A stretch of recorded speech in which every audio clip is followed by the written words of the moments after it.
അല്ല, കേരളത്തിൽ മികച്ച വ്യവസായ അന്തരീക്ഷം ഉള്ള ഒരു സംസ്ഥാനമല്ല ഇപ്പോൾ കേരളം. ഇന്ന് മറ്റെല്ലാ സംസ്ഥാനങ്ങളെക്കാൾ നമ്പർ 1 ആയിട്ടുണ്ട്. അതിന് നമ്മൾക്ക് എല്ലാവർക്കും അഭിമാനിക്കാം. ഇപ്പോൾ ഇൻവെസ്റ്റേഴ്സിൻ്റെ ഫോക്കസ് അപ്പോൾ കേരളത്തിലേക്ക് വരും. കാരണം ചാർട്ട് ചെയ്യുമ്പോൾ നമ്പർ 1 ആണല്ലോ ഇപ്പോൾ കേരളം. നിങ്ങൾക്കെല്ലാവരും പത്രത്തിൽ നിന്നും മനസ്സിലായിട്ടുണ്ടാവും കേരളം നമ്പർ 1 ആണ്. ഞാൻ രാഷ്ട്രീയമല്ല പറയുന്നത്, രാഷ്ട്രീയത്തിനെ പറ്റി ഒന്നും അറിയില്ല എനിക്ക്. ഞാൻ പേപ്പറിലെയും ഗവൺമെൻറ് ഓഫ് ഇന്ത്യയുടെ ബുള്ളറ്റിൻ അനുസരിച്ച് Kerala is one of the easy doing business, number 1.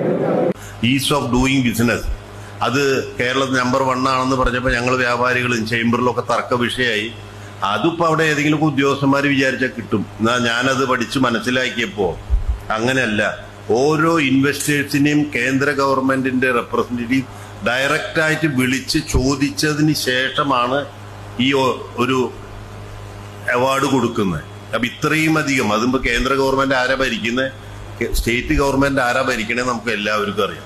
അങ്ങനത്തെ ഒരു കാലഘട്ടത്തിൽ കേരളം ഈസ് ഓഫ് ഡൂയിങ് ബിസിനസ്സിൽ നമ്പർ 1 ആയി എന്ന് പറഞ്ഞാൽ നമ്മളെ മാതിരി ഓരോ മലയാളികൾക്കും വളരെയധികം അഭിമാനിക്കാവുന്ന ഒരു കാര്യമാണ്. ഈസ് ഓഫ് ഡൂയിങ് ബിസിനസ് പട്ടികയിൽ ഇന്ത്യയിൽ 1ാം റാങ്ക് നേടുന്ന സംസ്ഥാനമായി കേരളം 95% മാർക്ക് നേടി കേരളം ടോപ്പ് അച്ചീവർ സംസ്ഥാനമായി മാറുകയായിരുന്നു.